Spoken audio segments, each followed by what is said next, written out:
Hi, it's Brian Baumgartner. I played Kevin in The Office, and you're listening to Nerd Radio. Welcome back to Nerd Radio, all over the podcast page at WRAF.com. We're in Boston. Rock 929rocks.com. And Wednesday afternoons, you can stream us live on Twitch. Twitch.tv/checkpointxp. I felt guilty because I hadn't done that yet to all this. Yeah, we've done it in a while. I've been ready. I'm like, okay. I know. You guys memorized your lines, and then I haven't thrown it to you for it. First of all, take a moment to appreciate I memorized anything. That's true. Yeah, we were just talking before the show, too, that the tweet that allows you to know that we're about to go live lets you know about some of the stuff we're about to talk about. And I was like, I told you about that yesterday, Al. It's fantastic you remembered it. And you didn't have any faith in my ability to remember, which is well-placed. Ill faith. No.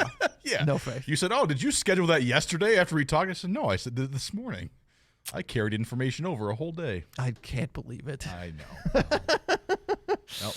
All right, so there's some indie games coming out that I wanted to tell you guys about because I was just looking up stories for the show, and I could not believe. Now, unfortunately, I don't think any of these are going to be on consoles. These are all on Steam. Okay. But they do sound hilariously fantastic. The first one I want to tell you about is Table Manners. Table Manners. It's a game coming out. Are you guys familiar with Surgeon Simulator? I think I played it before. I think I've killed every single patient on the I'll say no, but I can table. infer from context what it is. Yeah, you're supposed to, it looks like a VR game, and you've got like a hand that you can, open and close and use the fingers on with the keyboard and the mouse, and you're supposed to, do surgery on people, and it's very clumsy and it's cartoonish, and, the worse you are at it, the funnier it is. Mm-hmm. And that's what Table Manners is. Just like actual surgery. It is a simulation dating game where my game is going to be hilarious. You look through. They show in the trailer. You look through bad at it. You look through an online app and you swipe left and swipe right on somebody, and then you choose who you want to go on a date with, and then you go on the date with them. And there's a couple of different dates, but you're essentially at the dinner table with them, and you can try and feed your date, or you can steal food off their plate, or Can't you wait can till I dump stuff on her lap and try to grab her breast. You try. I'll give you the actual James Campbell date simulation. They show in the trailer you could try and pour some wine and just get it everywhere. You could start a fire. There's like the cheese fondue or whatever. Ooh. Oh. It looks ridiculously fun. And the really fun part is in the screenshots, the people that you're dating all look very unhappy to be there. Well, I mean, it's a real date simulation, right? Yep, that's pretty much my experience. But yeah, there's not a full release date on this yet, but it's coming to PC early next year on Steam. I hope it gets like a VR release, because at first I thought it was a VR game, and I'm like, I gotta see James play this. Oh, I would play VR. that for sure. Yeah, that'd be a blast to play. I'm on a date. I'm on a date amazing. with the robo chick. Hey, let me cut your food for you. Oh, that was your arm. Oh no! Let me take a bite.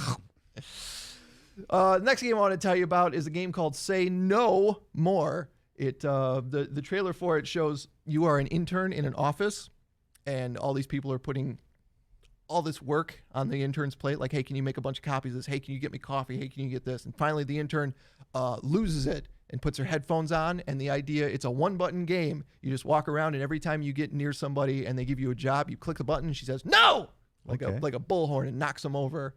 And that sounds like the Untitled Goose Game or whatever. Yes, yeah, absolutely. Okay. Just run around the office causing chaos. I don't know how much replayability it may have. No, but when he said the game's called like Say No More, I was right. like, it sounds like a weird James Bond type movie. Oh, it does, yeah. Instead of like James Bond. Instead of like you want to say no more, you want to say no more times. Yeah. I thought it was like say no more. I don't know. It seemed like a J Moore. Yeah. Say no more.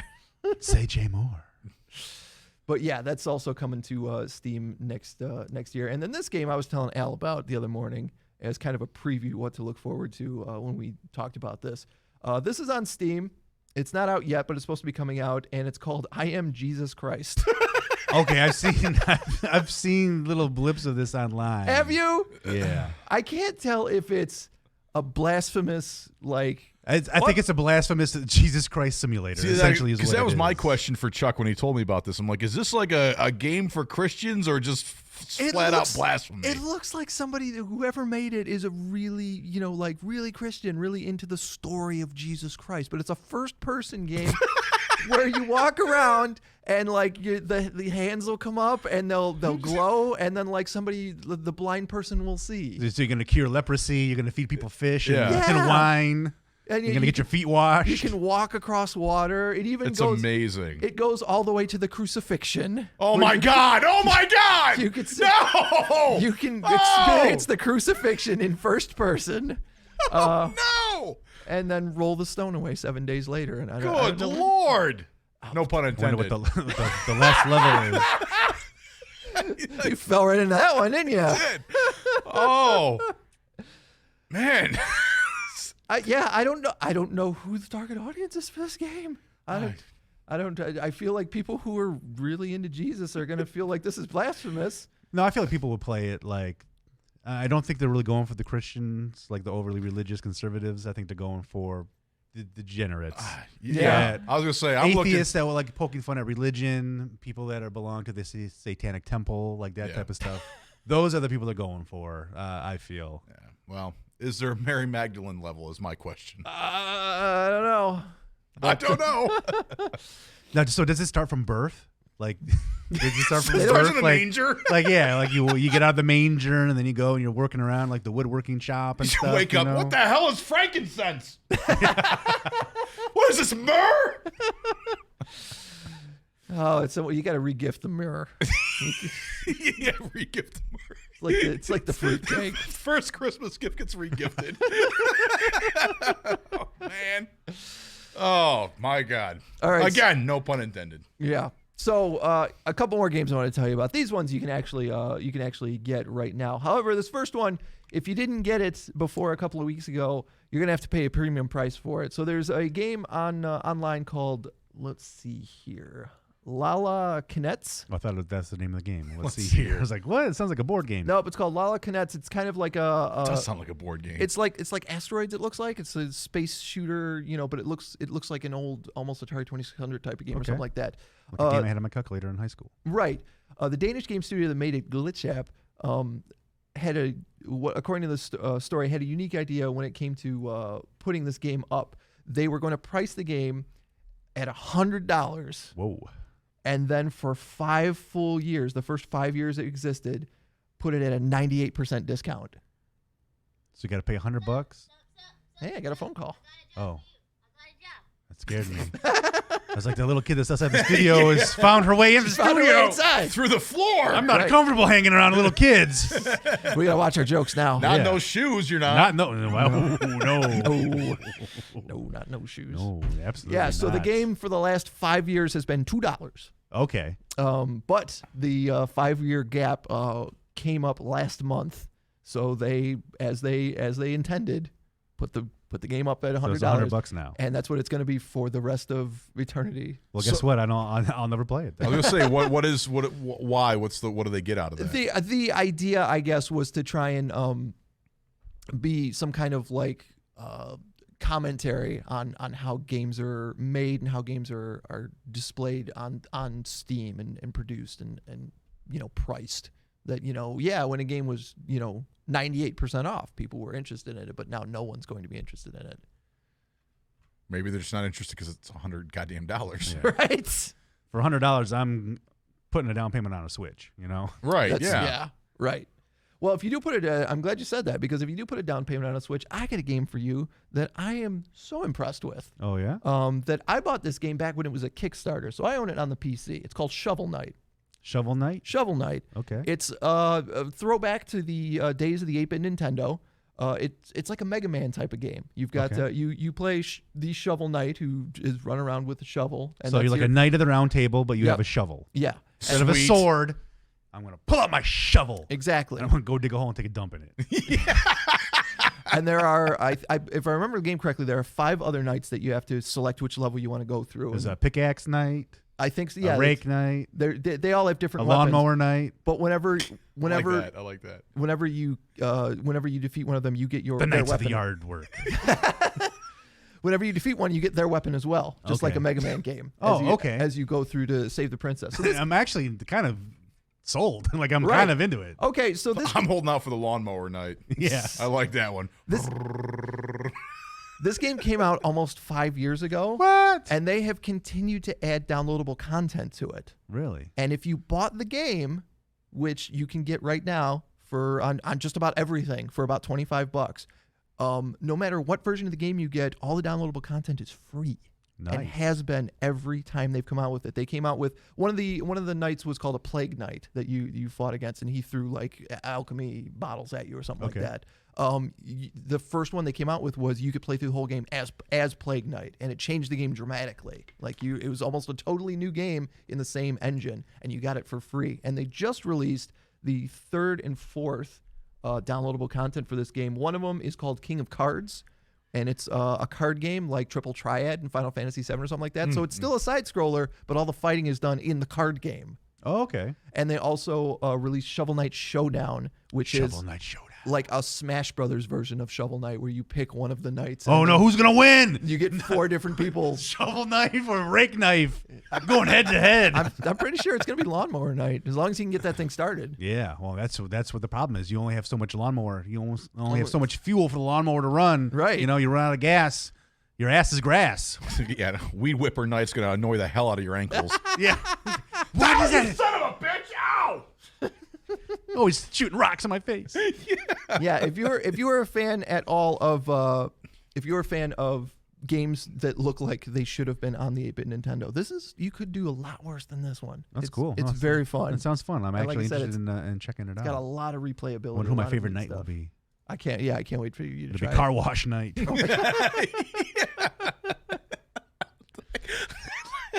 I like it how mundane it keeps getting. Yeah. Like grocery shopping on Sunday night. Yeah. I got the vacuum night. I'm the vacuum night. Staying home and binge watching Friday night. Yeah. Taxes are due in April night. Yeah, tax deadline night. Tax deadline night. Who's only one up by Swiffer night. Got to Swiffer the walls. Got to dust. He's just a stressed out H&R Block employee. Yeah. Just, oh, God. He's sweaty and fat. He attacks his enemies with paper cuts. I love it. You joke. But I was at a wrestling show over the weekend, and there's a dude who actually attacked his opponent with a paper cut. Nice. There's some dude, I don't remember. I ended up at an Impact Wrestling show on Sunday night. Oh, yeah? Because one of my favorite wrestlers is Rhino? Rosemary. Oh, Rosemary, on okay. Impact Wrestling. She's like this spooky Marilyn Manson type of character, something like that. But they were doing a meet and greet where if you brought, it was for Toys for Tots. You bring an unwrapped toy and you can get a meet and greet. I'm like, okay, cool. I'll do that. Well, I didn't realize that you had to buy a ticket for the show and come in order to get to the meet and greet in the first place. So I ended up having to spend the money for the ticket to come in. And then I was like, well, So you really regret spending all that money on the Wizards of the West Coast, huh? I spent the money. I might as well be here for the wrestling show. But there was this dude that came out and like, he must have been a Gambit fan.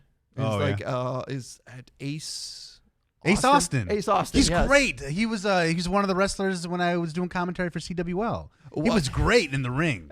It's funny that you mentioned that because I did see your commentating co-host. Come on, Matt Stryker was in town? Matt Stryker was running around there. He didn't even call Matt Stryker didn't call me? He didn't. No. What the heck, Matt Stryker?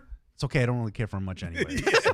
I think the feelings are mutual with me and Matt Stryker. Yeah, I never. It was an awkward encounter, and I couldn't tell if he was putting on like a wrestling work with me, right? Or if he literally was didn't like you. that big of a douchebag, because it was not a pleasant experience trying to commentate on wrestling for the first time with him. Right. When he flips your notes over, he's like, "F this S. We're gonna talk wrestling. Get it together next time when we come back." And I'm like, Okay, way to go. Because I'm about to walk out of this bitch right now. He was serious, man.